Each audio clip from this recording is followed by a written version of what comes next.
we all know air, fuel, and spark. We need those components. We need those components to keep good for your machine to operate properly. So basically we'll start off air filter. We want to make sure we got plenty of air going through our machine for proper fuel and air mixture.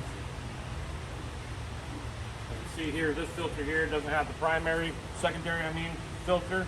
So take a look at this. It's pretty got a lot of stuff in there. I would say that's not a proper airflow. So we're gonna end up changing that out. Always with your machines, you always wanna make sure you put the right parts back together. As you see, that one didn't have the secondary. You wanna make sure you put the right stuff back on there.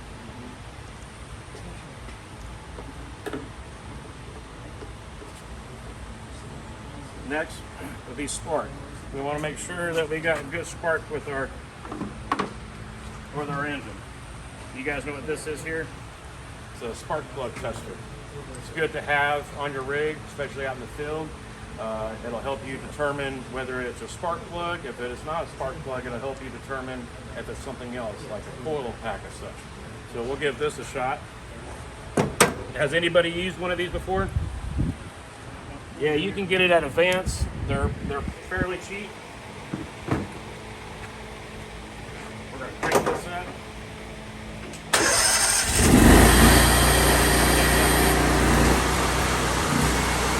See that spark right in there?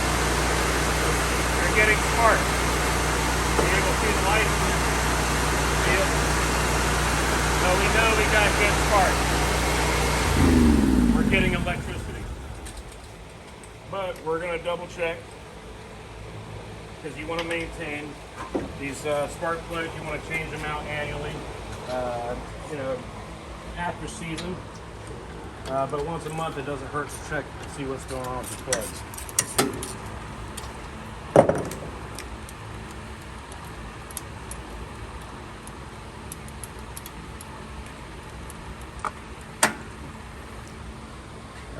To me, that's not a good plug. So if you have a bad plug, you're going to either have a hard time starting the engine, you're going to have rough idle, the engine won't start at all. So this would be a good to replace as far as maintenance goes. And if you're having issues, if you buy one of these and you're not getting spark, you'll want to change your plug out, put your tester back on. If you're still not getting spark through here, it's going to reduce down to your coil pad. To what? To the coil pad. It's not producing electricity. So we'll end up changing those out. Simple. Make sure you're using the recommended. Hop back in there. See the difference in that? Yeah, and that right there, that'll eat your gas up. It's poor fuel economy. You don't want that. Yeah, now you can take this. Now, something like that, I would just replace it. But now, as black as it is, I wouldn't use it. If it's light brown, you could take a wire brush and then re-gap it, reinstall it. No, you can gap them if you want to, but they pretty much come standard. They got it. It's not like the old days. They got it to where it's gapped proper. Yes.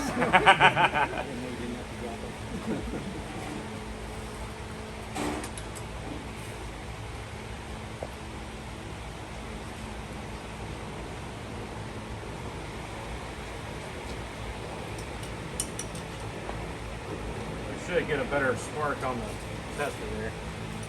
Try it out. And as I say, if there was no spark after you put the new plug in, and like I said, guys, these are fairly cheap to put in your toolbox. Something that goes down out in the field, just to be able to check, get an idea.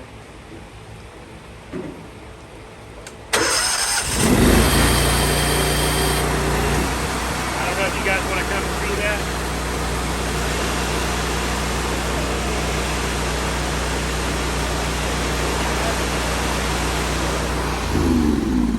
So if you did not have spark after putting a new plug in, the issue is going to probably lay back into the coil pack, and then if that's not solving the issue, we're going to be in the ignition cycle. All right. The plugs, they're annually. or as needed. Fuel. So a lot of customers are usually having a lot of problems as far as fuel issues go. Replacing the fuel filter as needed. If it's getting dirty, it's crummy, you want to replace it. We have ethanol in our fuel, so ethanol does burn hotter, and it puts wear and tear on our engines. It's also corrosive. So easy, I mean on this one, I don't have a carburetor, but basically if you're having fuel issues, you want to start where the fuel is coming, make sure you got fuel coming from your filter. If it's got even into your pump, usually what I do is I take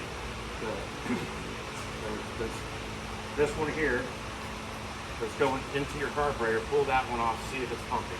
Just crank it up, see if it's pumping. And if not, you're going to have to break down, clean the carburetor out. The main jet, idle jet, you want to pull those out and just clean them out. Brake cleaner does wonders. And make sure your bowl, your float is working properly. And then a lot of times you get bad gas. If you don't know what the heck you're doing, it's up to you or what? Yeah. I mean, I can see changing the filters, but yeah, it's just nothing with the carburetor. yeah, it's just something to think about, you know. And it's really, I mean, it's really not that complex as far as learning your machine. If you got a machine that you spend money on, it's good to learn your machine, know about your machine, learning how to pull it apart.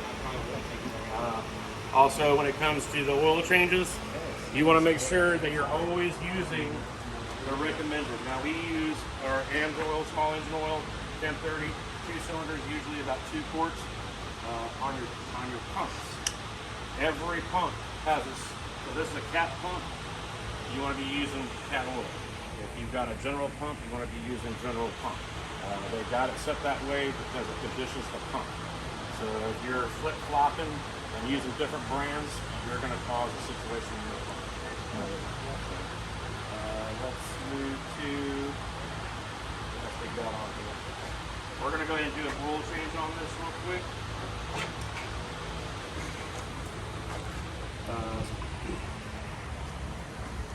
Now, like I said, on these 2 cylinders, they usually take about 2 quarts. On your 1 cylinders, so you guys have soft wash systems like 45 or so. Yeah. On your 1 cylinders, they take about 1 quart or 1 quart less.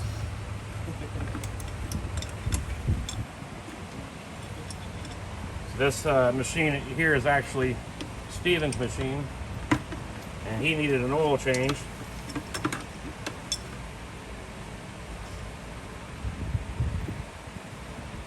And usually what I do is I take the cap off to allow that pressure release so it'll flow. Now I have done it. These machines have, especially with Honda, they have the oil sensor. If it's not filled or if it's overfilled, it will shut the machine down. So that's something, if you notice your machine just stops out of nowhere, check your oil. It could be overfilled or it could be underfilled. And what we're going to do is we're going to take this cat pump tube, we're going to drain it on your cat pump. Normally I get in the habit, as far as maintenance go, I do my rig maintenance every month. There's some here say, oh, you don't want to change your pump oil, you know, every 3 months. I do it every month.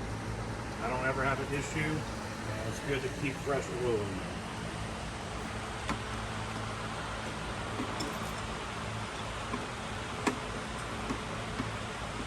I'll remove all this.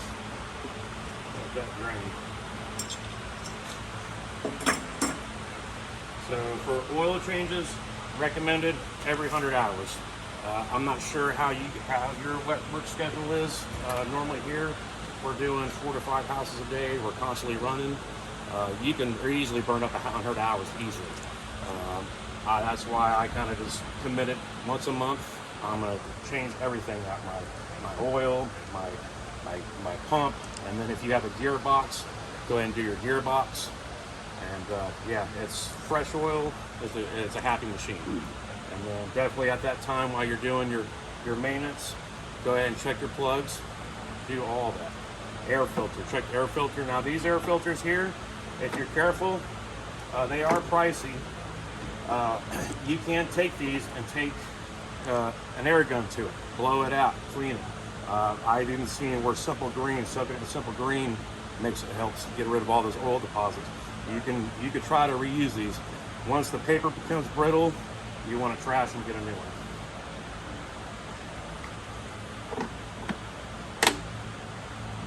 Alrighty. I'm gonna go ahead and take this oil filter off. You guys pretty much done oil changes, correct? You guys know how it's done.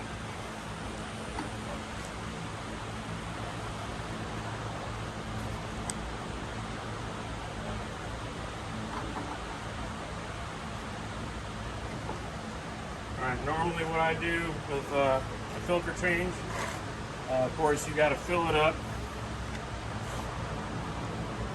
Normally on these side mounts you don't want to fill it up too much unless you're quick.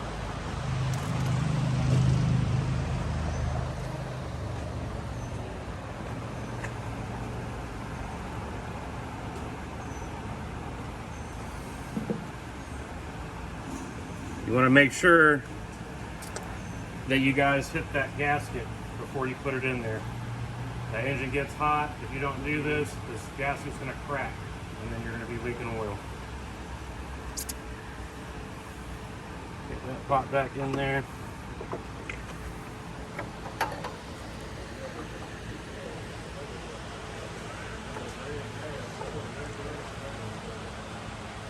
Now, do be careful with these as far as filling up oil. These machines, especially with the diameter of these hoses, they take forever to drain. Sometimes it's good to get an extractor where you know for sure you got it all out, because you think you got it all out and then you go add your 2 quarts in and now you're overfilled full. Now your machine's shutting down on you on the job.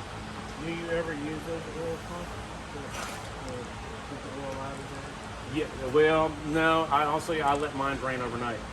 That's what I do. At the end of the day, when I know I'm done, I just pop it, let it drain overnight. Just when you're adding oil, put a quart and a half in there. Double check your oil.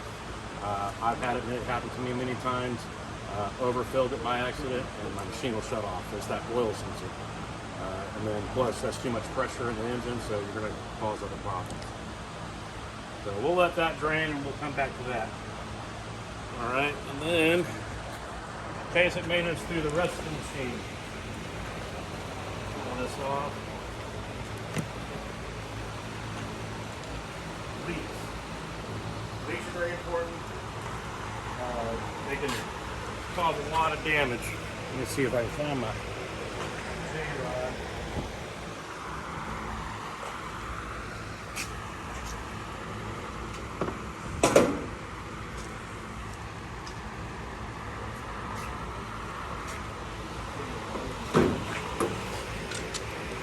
So when you're running your equipment, you're bound to run into leaks. We always want to make sure we take care of leaks. You're going to have leaks in your O-rings, your fittings, plumbing, anything like that. We do not want to have those leaks. It'll cause damage to your pump, and pumps are not cheap.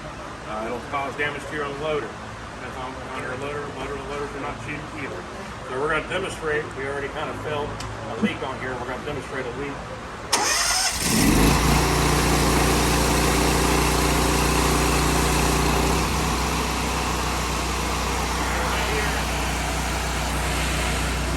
Got a leak. Now listen to the sound of that machine while I'm running.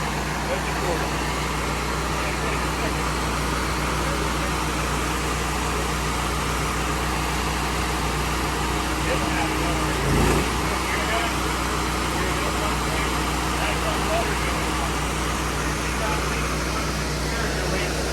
You're going to be filling that loader, and then you're going to have to make sure you see a leak. Take care of it right there and there. So we got a leak on our bypass here, which is a really simple fix. What exactly does the unloader do? So the unloader, what it does is pretty much like a safety switch. Pretty much when you're off that trigger, it bypasses back into your buffer tank instead of having all that pressure at the gun. So that's what it does. So as soon as you let off that trigger, that bypasses, it goes right into the buffer. It's pretty much like a safety deal. And the buffer is Yeah, so this right here, this would be your buffer just like it is on yours. That's your buffer. All right, so easy fix.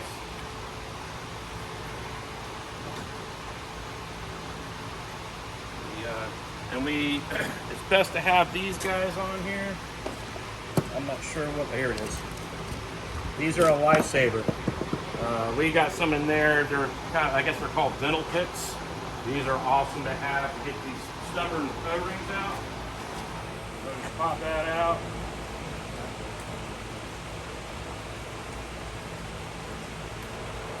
When you have leaks like that, it's going to cause your unloader to fail over time. You want to make sure that you're taking care of these. If you got really bad leaks, you're going to hear that. You're going to hear that unloader tripping. So it's going to continue to trip until it just wears out the valve. Then it wears out, and then it's not on unloading. So it's very simple. You can see there, and it happens all the time, especially with chlorine. They degrade. If you're running hot water, it'll degrade. You can get these 25 in a pack, real simple. Just change them out.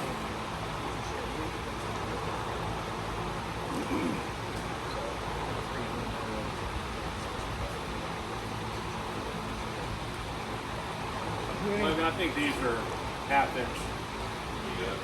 Yeah. Is there any advantage to getting like lifetime filled? As far as the O-rings, I mean, I'm not sure if they make O-rings like that, and if they did, I'm sure they're going to be a little expensive. These are pretty cheap, 25 bucks, 5 minutes of your time just to pop it in and pop it out. It's better than allowing the leak to continue, and now you're spending anywhere from $50 to $200 on all I those. think those are only like $10. Yeah, and it's worth it. It's worth to save your machine. He's getting those other ones. And you need some of those 1/4 inch, 1/2 inch. Yeah, 1/4 inch for your J rod. There's a couple other 1/4 inch areas. 3/8 mostly for your high pressure, unless you're dealing with 1/2 inch, and you want the 1/2 inch. But mainly 1/4 and 3/8 on the majority of the rigs that are out on the rig. And while he's getting that, let me ask you something about gas. Is it bad to run marine fuel in those engines? Well, it's more expensive. they recommend non-ethanol, which marine fuel is pretty much non-ethanol. I don't see an issue with it as long as you stick with it. If you got a machine, say this machine right here, I've been running just regular fuel on it. I want to start putting non-ethanol in it. It's not a good idea. After you've ran the machine and you're putting that fuel in there, the mixture's different, it's rich, it's going to start tearing down seals, breaking it down, and I just don't recommend it. If you got a brand new machine and you want to start it on non-ethanol, then you stick with it. Yeah. It's reversed too. If you decide, I'm going to put regular fuel in it, your machine's going to start running like crap. It's good. They do have fuel additives you can add in there. They're not that great. Just keep the fresh fuel. That's another thing too. I've noticed. I'll go to a certain store. I get my fuel. If I switch, next thing you know, I'm having fuel issues. It's good to try to stick with the same location, getting your fuel. That way, you know. And I see it all. I can see the fuel trucks coming out. Like, it's not time to get gas today. So, but fuel definitely a big issue. 3/8. Octane matter? Some of the non-ethanols are real high octane. Some of it's... Yeah, I try to keep it out regular. I never tried. I mean, in my vehicles I've noticed a difference. These small engines, I just try not to risk it. Like I said, if you're going to go non-ethanol, it's best to stick with non-ethanol. Don't go back. So, we'll put this in there.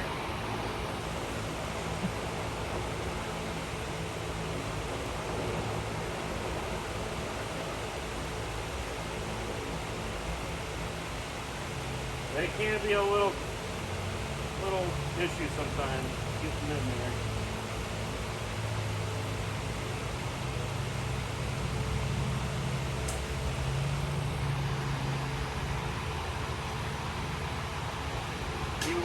Even with a pick, it can be. Shane uses a paint can opener. I'm like, how the heck do you do that? Some of those picks have a turn edge on it. Yeah. Alright. Alright, then we'll check our leak out and see if we can solve the issue.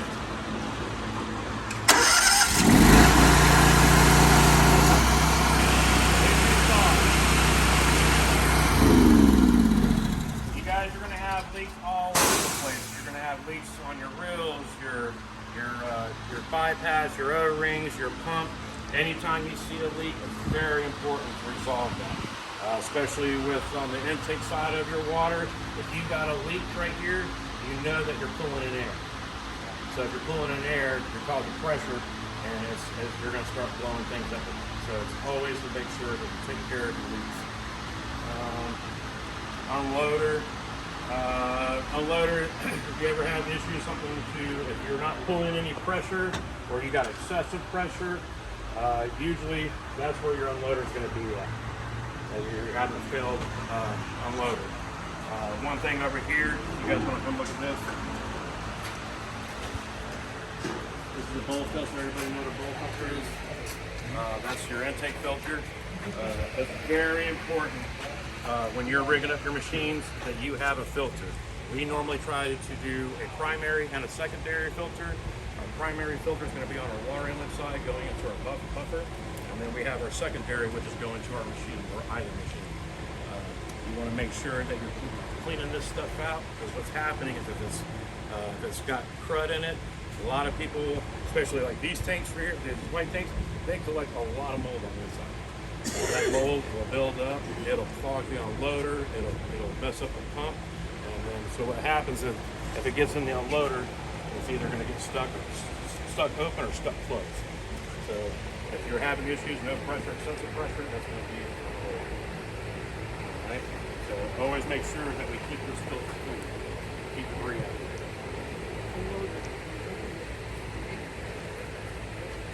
Yeah, you would have to empty out the tank, and then you want to make sure that you do not have anything going to that. I just normally use SH. I just spray it in there, and I wash it out. I open this up, I put it up on my valves, and then I just fill it out. A lot of people, they run around. I see it all the time. They run around without these lids. I look in there. There's leaves, pine needles. That is no good. Just a small, tiny fraction, just a little bit will trip that unloader. And that makes you know if you're not paying attention or filling your gun, makes you know you're messing up the pump. You don't want that to happen. Not to mention too, make sure that you always keep water in your buffer. Do not ever run your pump dry.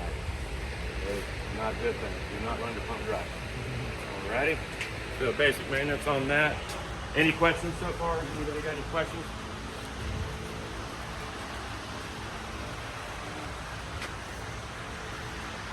Okay, and then another thing too is it's good to get a pressure gauge. I don't know if you guys have a pressure gauge. It's always good, at least on a Monday when you're about to go to work.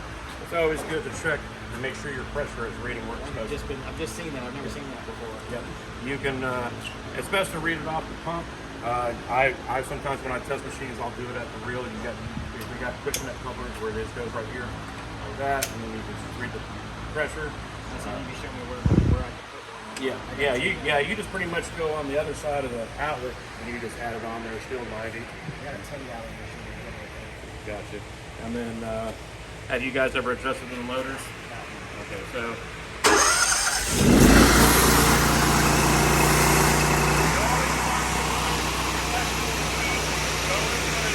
You got the tips here. You can use them all besides black. Okay, that's what you don't use the other tip. So we're running at 35 on this one.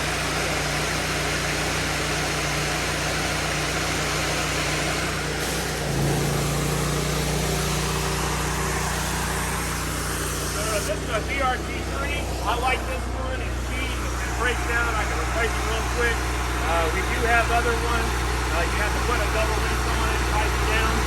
But pretty much, it's going to check the pressure. I got 2,000. So I'm just going to take it and adjust it up.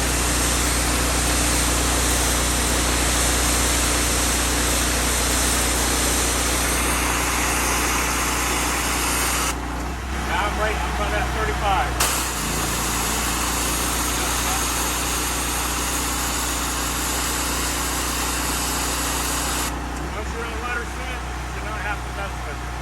Double check it. I would say at least once a week, always check your pressure. That'll give you an idea if something's going on.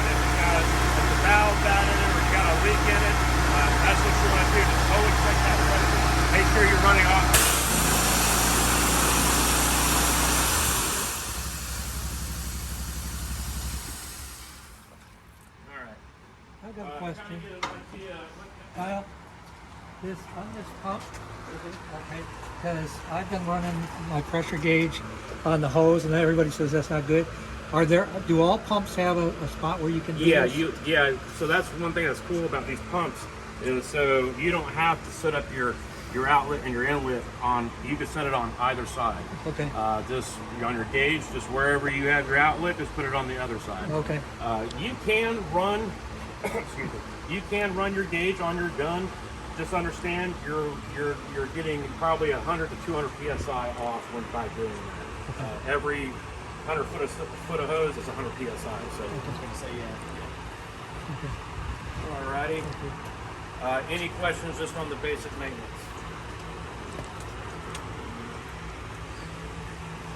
Adjusting the belt. Adjusting the belt, that's always fun.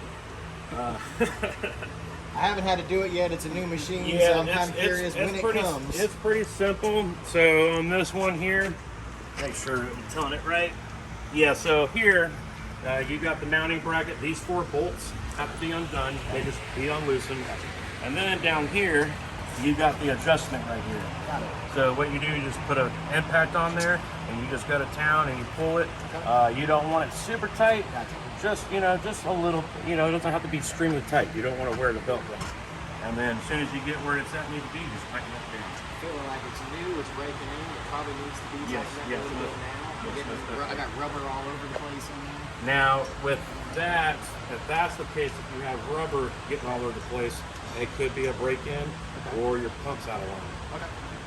Usually these they unravel, and what happens, it'll shift. So that's probably what's going on. So adjusting it will probably have full back. If you got a good amount of rubber, I got a good amount. you probably want to go and get a new belt. All right. I'm looking at basically doing that now. And Gotcha. yes, I can pick up while I was here. I have to get out of that sun for a second. It's hot. Any questions as far as the basic maintenance go? Anything else? Any chance to sell those belts here? Yeah, you can go to Advance pretty much anywhere. Yeah. You just want to get that belt number on there, and then they can track it, even if they have to trace it.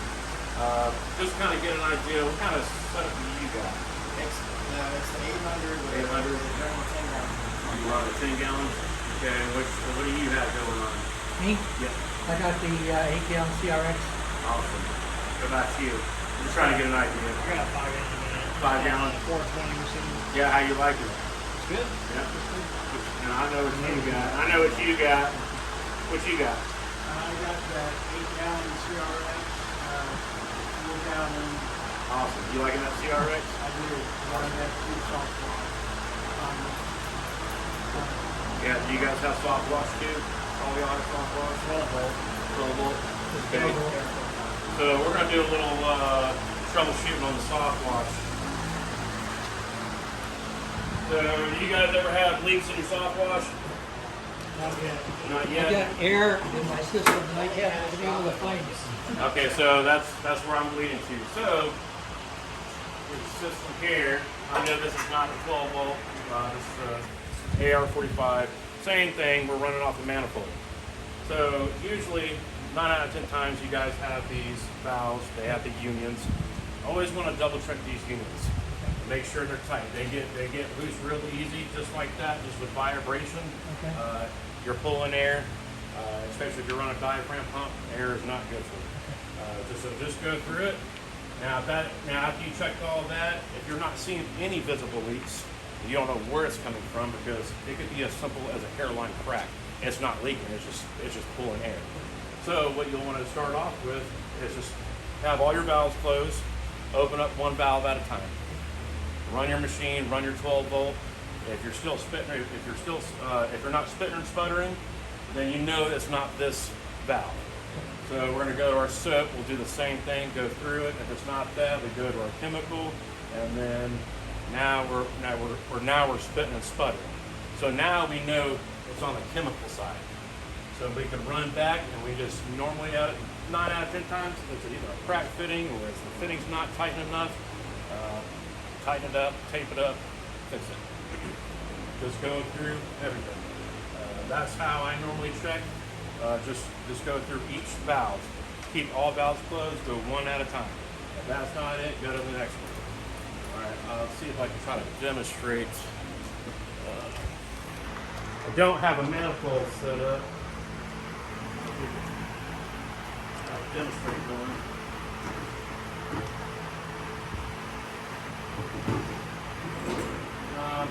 Where are we at?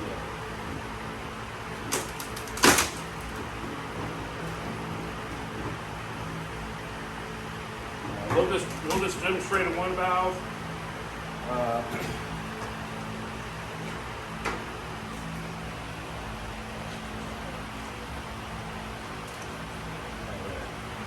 Have y'all seen these rim codes yet? These new rim codes come with the new orange gun? These are pretty cool.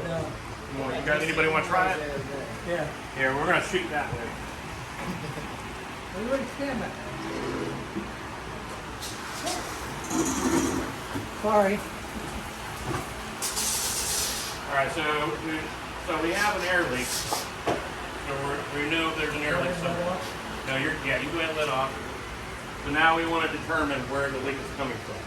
So we're going to run through each of our valves, like we were stating. I'm going to say we found one. So say it's at your bulkhead. So a lot of people still have the bulkheads. Bulkhead's cracked. We're getting air leak.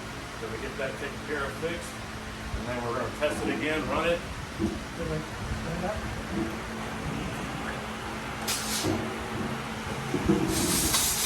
It's just as simple as just going through each valve, each line to see what's going on.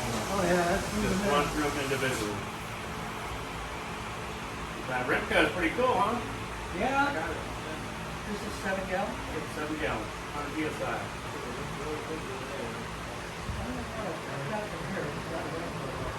Whatever you have to pull it up.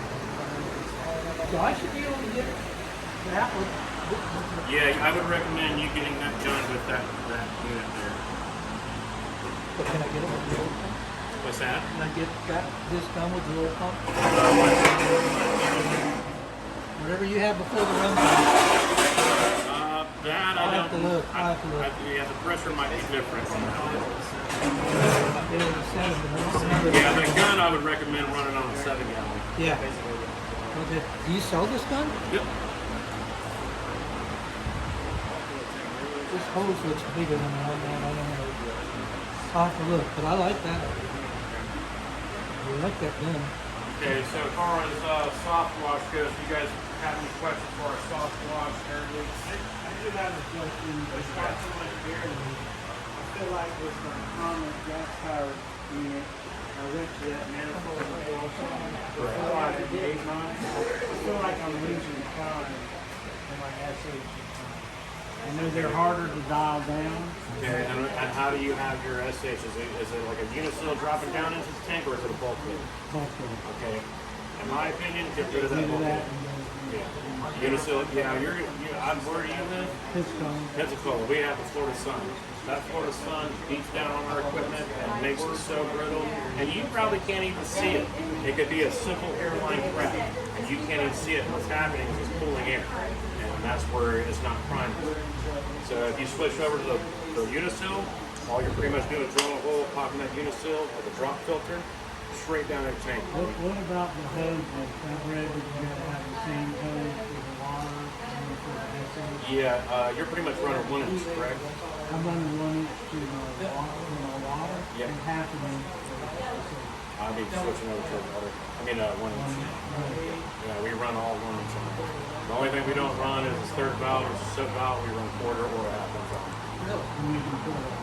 Yeah, and then and you're probably restricting yourself to the percentages when you're putting it out. So if you're dialing in, say you're running 12% in your tank, and you want 6%, and you're dialing in, you're probably not even getting it. So you probably whatever your one, if it's a 1 inch valve, you want to be running 1 inch fittings, 1 inch oil. And then I would definitely suggest switching over to the Unisil. You'll go up. You just want to make sure I that have that on some other stuff. It is simple. I can see where that 90 switching to the 90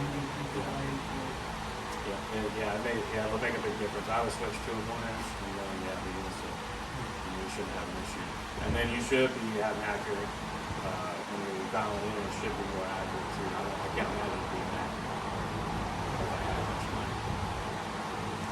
So another basic maintenance as far as on your equipment. This is my rig. I have not been in the field as I normally am, so my equipment, it used to be good, now it's kind of ran down. Something good on these hose reels is popping this cover off, putting a little grease oil on your chains. This is kind of what happens. It's bad. It rusts real quick, especially if you got SH involved.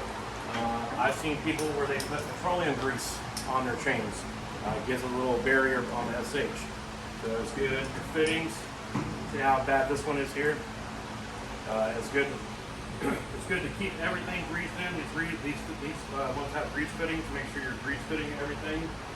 And again, just maintaining all leaks. Like say here, the swivel has gone out bad, so I got a leak here. That's going to trip your own loader that we were discussing earlier. You want to make sure you're taking care of that.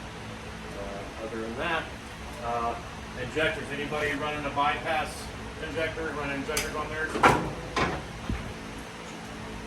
That's something I get a lot from people. My injector's not working. Actually, I got one right here. Let me grab this.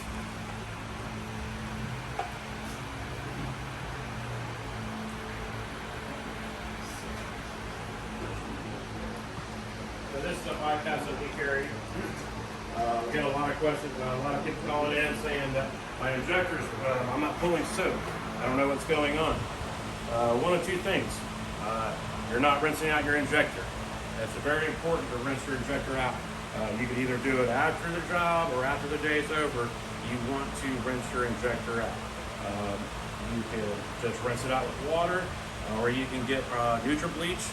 You can just run NutriBleach through it. It's really simple. Break out your jug with a drop hose, put it on there, run it through. If your injector's failing, it's not working, usually due to not cleaning it out, either replace or you can get a rebuild kit, it's a spring and ball, you can put it in there and rebuild it, or just replace it. If you think that it's your own loader that's failing, a way to try is to pull the 1/4 inch line off and then run it and see if it's pulling air. If it's sucking, like you put your finger on it, it should suck your fingers. If it's not, your loader's failed. Or you have your injector facing the wrong way. You want the injector in flow of the direction that you want it to go in order to pull something. All right. Any questions on that? No. Anything that you guys would maybe want to talk about? I ran it through kind of quick. No. Any questions? No. You guys want to play with some machines? Yep. I got this 10-gallon CRX. I like these CRXs. I think they're pretty much, in my opinion, they're competing with Honda. In my opinion, it's pretty much made by the same people. Pretty much.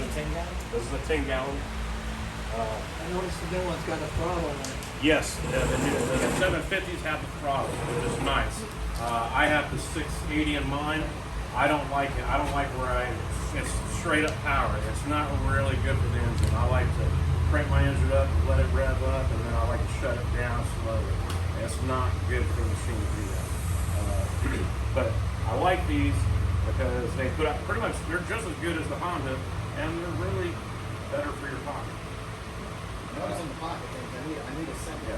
Yeah, especially, if this is your livelihood and you're trying to make money, but you got to spend money. This is kind of a temporary, kind of like a deal to, like, everybody wants Honda. Honda's kind of hard to get a hold of right now. This is the next best thing we got. I've had mine a little over a year. Not a single problem. Yeah, the only problem that I've had on these, the oil sensor is very finicky. That's what I've learned on this one. You can't overfill it and you can't underfill it. Yeah, and that's good. That's great. Yeah, because you don't want your machine to blow up on you. And we'll see that. So yeah, let's play with machines. Where's that one made? What's that? Where's that one made? In the United States? Yes, Trudy has all the details on that. It's through the F&H A group. Yeah, she can give you a little more detail on that, I believe. Yeah, it's pretty much the same as Simpson. Yeah. Let me get a hose. And then soft wash. We have the we have the new CRX 225. We can back up to the AR-45. Great machine. I love it.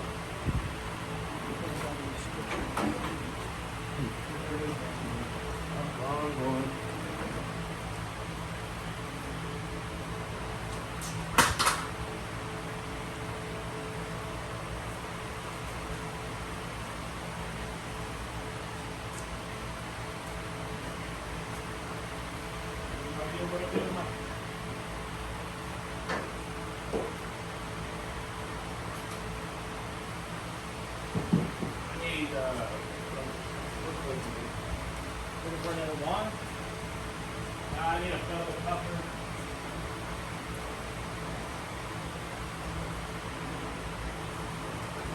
All right, we'll play with this 45 first.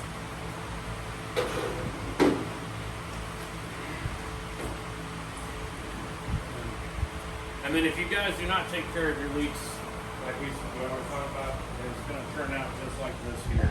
I don't know if you noticed here, the corrosion. This is all from leaks. Yeah.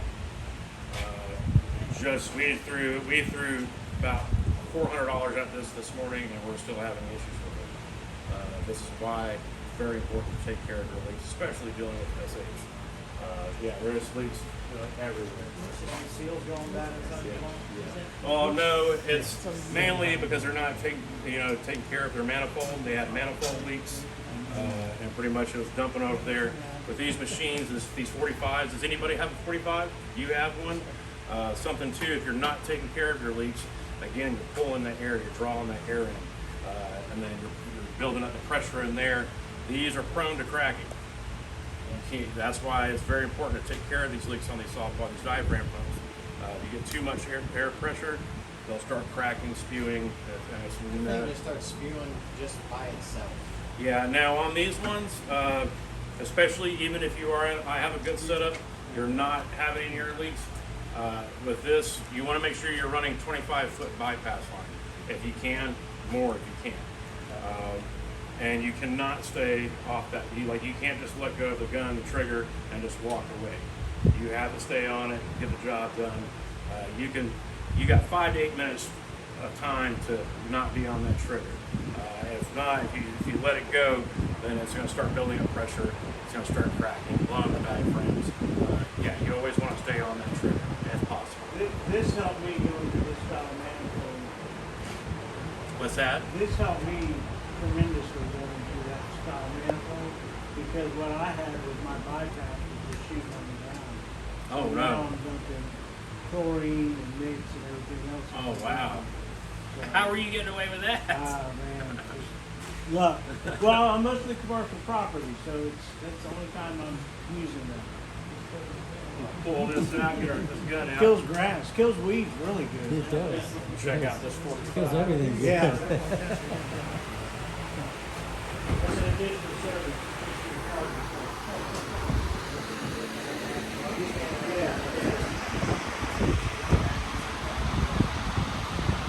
It is. So normally when you're doing that, you take the water off.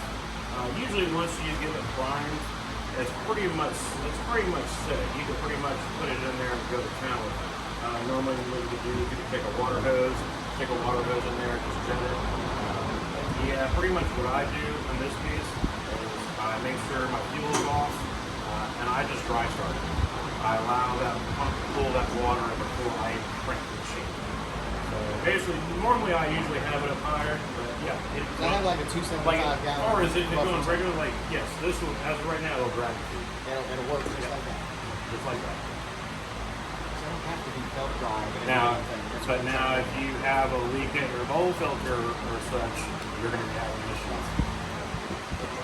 We'll go crank this Learn new guy. things. Yep, not a problem. I don't have a longer hose on there. I think this works.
Let me get that for you guys to try out. See how Rick?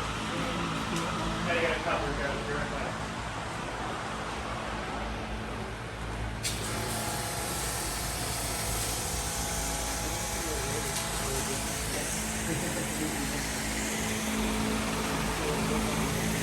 I tell you, that's not bad for 12 volt. But your soft watch is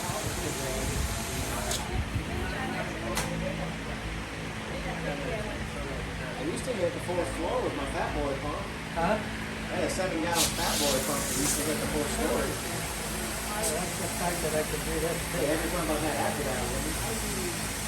I wanted to have a Bose one on it. So I finally had that. I think I'll do it later. Yeah, I got it from my pressure pump a long time when I first started. That one would hit But these machines right here, they're just as good as the Honda and better on your pocket.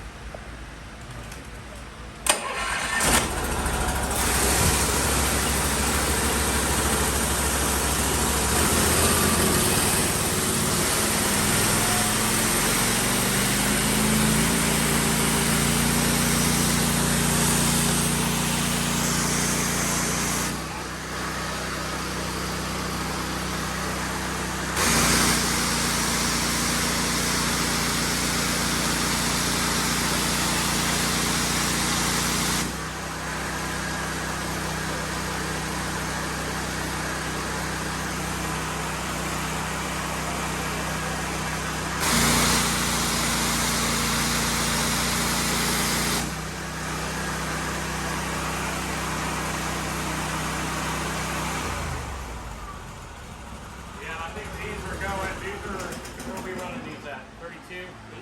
32 right at the door. Yeah, I got the 650. I did like that throttle. That's the one I want to pair up with. What about the remote start? Can you do that? Yeah, you guys want to see the remote start? Yes. Let me see if I got the track in here. Yeah, that's something else that we're trying to work on. I believe is better paint what we're doing. We're going to have soft wash in it too. That way, if you need to be off or done with the soft wash, you can just turn it off, turn it on, and the rest of it. We're working on it.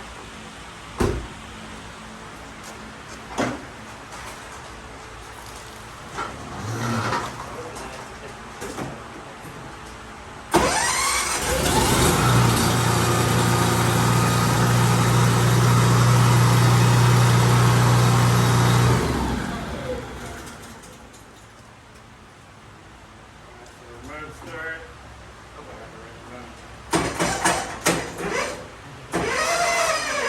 Yeah, that's one thing on these areas, you gotta have that valve open.